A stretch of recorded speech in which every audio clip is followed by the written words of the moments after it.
TNI gerebek asrama TKI ilegal yang disekap dan akan dikirim ke Malaysia.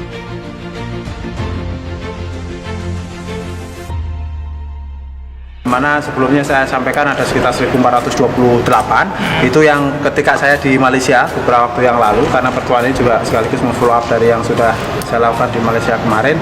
Nah, ini hasil verifikasinya akhirnya data yang disampaikan oleh Bu Menlu setelah menerima laporan dari perwakilan kita di sana ada sekitar 707 TKI yang akan kita pulangkan nanti tanggal 23 sama 24 nanti langsung dari Bandara Subang di Kuala Lumpur menuju ke Bandara Halim. Sekarang ini sangat terasa sekali bahwa ancaman terhadap kedaulatan bangsa dan negara kita sudah berkembang multidimensi, tidak lagi ancaman fisik, namun juga ancaman non-fisik.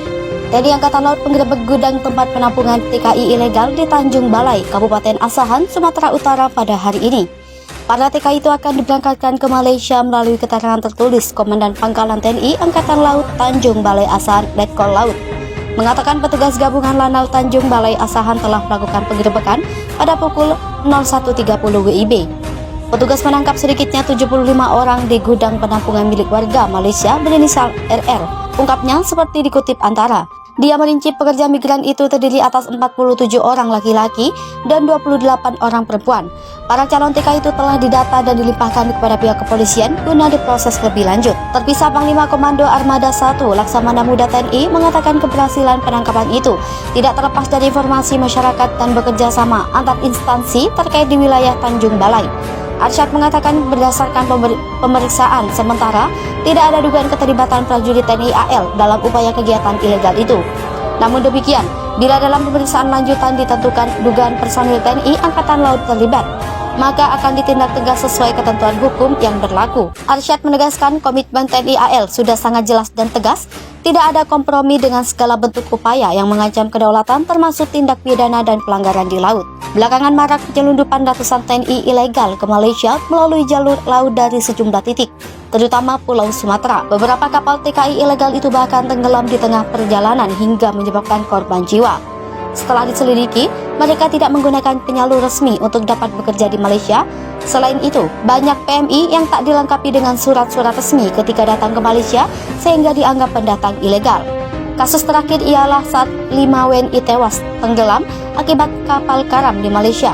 Peristiwa ini terjadi di perairan Pagerang, Kota Tinggi, Johor, Malaysia Kamis lalu. Kejadian ini menambah deretan peristiwa serupa. Berdasarkan catatan, sejak pertengahan Desember hingga Februari 2022, total korban tewas akibat kapal tenggelam di Malaysia mencapai 33 orang. Di rentang itu, tercatat sudah 3 kali insiden kapal tenggelam terjadi di perairan Malaysia.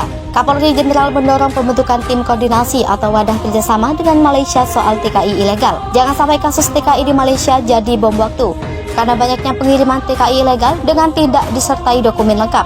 Pemerintah Malaysia harus menunjukkan itikat baik terhadap Indonesia dengan memproses hukum para pelaku pemerkosaan tenaga kerja wanita asal Indonesia berinisial S 25 tahun. Proses hukum itu harus berjalan dengan adil dan transparan. Mahfud menilai pemerintah Malaysia belum menunjukkan itikat baik dalam penyelesaian rentetan kasus yang dialami WNI. Berbagai kasus yang kerap terjadi di Malaysia ialah penyiksaan TKI oleh majikan hingga penembakan WNI oleh kepolisian Malaysia dengan tuduhan melakukan tindak kriminal. Anggota Komisi 3 DPR mengecam pemerkosaan itu.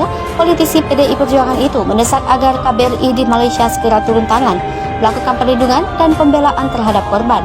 Menurutnya, KBRI harus menyediakan pengacara untuk mengawal kasus itu. Selain itu, KBRI juga harus segera mendesak jaksa Malaysia segera melakukan penuntutan. Penanganan perkara itu jangan sampai dibiarkan berlarut-larut. Setelah penembakan TKI, Kemenaker sesalkan kasus TKW Indonesia di Malaysia tak digaji dan disiksa.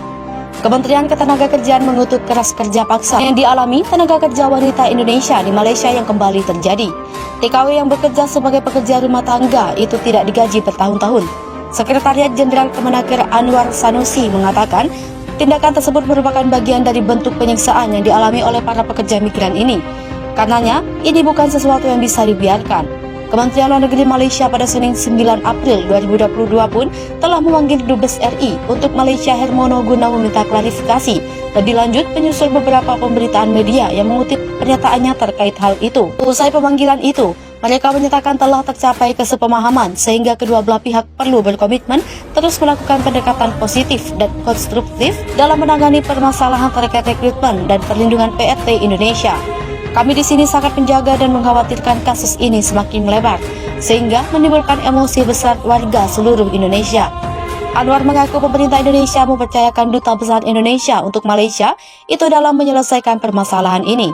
Namun, Kementerian Ketenagakerjaan juga dipastikannya akan turut mengambil langkah untuk memperkuat regulasi dengan pemerintah Malaysia guna menjamin hak-hak dan keamanan PRT RI di sana.